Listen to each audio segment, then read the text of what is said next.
7 साल पुरानी एक मुलाकात, एक जबरन शादी और सिर्फ 3 महीने बाद एक खून। राजस्थान का ये मामला सिर्फ एक मर्डर नहीं है, ये एक ऐसी साजिश है जिसे आज लोग राजस्थान हनीमून मर्डर केस के नाम से जान रहे हैं। एक ऐसा केस जिसने प्यार, शादी और भरोसे तीनों पर सवाल खड़े कर दिए हैं। कहानी शुरू होती है साल 2018 से, जब एक समारोह में काम कर रहे वेटर संजय की मुलाकात वहां आई अंजलि से होती है। उम्र में दोनों युवा थे। थोड़ी बातचीत हुई, संजय ने अपना नंबर दिया, लेकिन उस वक्त अंजलि के पास मोबाइल फ़ोन नहीं था, ना कोई सोशल मीडिया, ना कोई दूसरा जरिया। और यही वजह बनी कि ये मुलाकात वहीं ख़त्म हो गई।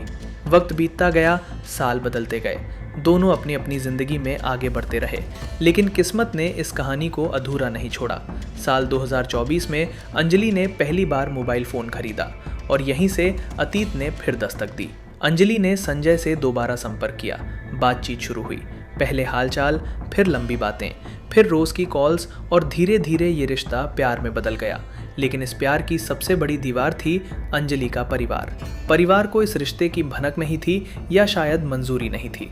और इसी बीच अंजलि की शादी तय कर दी जाती है आशीष कुमार से, जो कि एमकॉम ग्रेजुएट था और राजस्थान के रावला का रहने वाला था। अंजलि खुद भी बीकॉम ग्रेजुएट थी।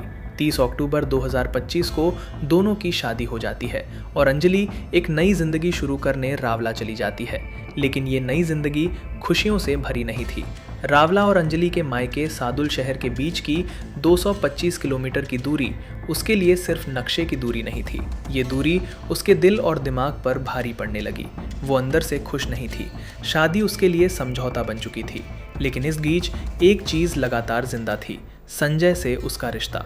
वो लगातार उससे बात करती रही, कॉल्स, चैट्स और वही पुराना प्यार। पुलिस के मुताबिक हत्या से करीब 16 दिन पहले अंजलि अपने मायके जाती है और यहीं पर वो और संजय मिलकर एक ऐसा फैसला लेते हैं जो आगे चलकर एक जान ले लेता है, आशीष को मारने का फैसला। शादी के बाद दोनों आमने सामने नहीं मिले, लेकिन व्हाट्सएप कॉल्स पर पूरी साजिश तैयार हो चुकी थी। हत्या वाले दिन अंजलि और संजय के बीच 5 से 7 बार बातचीत हुई। अब आते हैं 30 जनवरी की उस रात पर, जो आशीष की जिंदगी की आखिरी रात साबित हुई। डिनर के बाद अंजलि ने अपने पति से कहा कि चलो थोड़ा टहलने चलते हैं। आशीष को अंदाज़ा भी नहीं था कि ये उसकी आखिरी सैर है।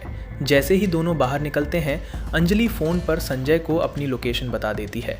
सड़क किनारे झाड़ियों में पहले से छिपे होते हैं संजय और उसके 2 साथी, रोहित उर्फ रॉकी और बादल उर्फ सिद्धार्थ। जैसे ही तय जगह पर अंजलि पहुंचती है, वो इशारा करती है और अगले ही पल हमला होता है। लाठियों से आशीष पर ताबड़तोड़ वार किए जाते हैं। वो ज़मीन पर गिर जाता है, लेकिन अभी भी जिंदा होता है और तभी मफलर से उसका गला घोंट दिया जाता है। सब कुछ मिनटों में ख़त्म हो जाता है। हत्या के बाद कहानी को नया रूप देने की कोशिश की जाती है। इसे लूट या हादसा दिखाने के लिए अंजलि अपने कान की बालियां और आशीष का मोबाइल फ़ोन हमलावरों को दे देती है और खुद सड़क पर लेटकर बेहोश होने का नाटक करती है। राहगीरों की सूचना पर पुलिस पहुंचती है।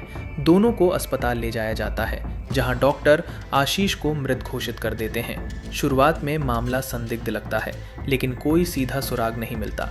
फिर आता है वो मोड़ जिसने पूरी कहानी पलट दी। पोस्टमार्टम रिपोर्ट में सामने आता है कि आशीष के सिर के पीछे गंभीर चोटें थीं और मौत की असली वजह गला घोंटना थी। यहीं से पुलिस को समझ आ जाता है कि ये कोई हादसा नहीं, बल्कि सोची समझी हत्या है। कॉल डिटेल्स, लोकेशन डेटा और पूछताछ के बाद पूरी साजिश सामने आ जाती है। अंजलि, संजय और उसके दोनों साथियों को गिरफ्तार कर लिया जाता है। तीनों पुरुष आरोपियों को 5 दिन की पुलिस रिमांड पर भेजा जाता है, जबकि अंजलि को पहले 2 दिन की रिमांड के बाद बीकानेर जेल भेज दिया जाता है।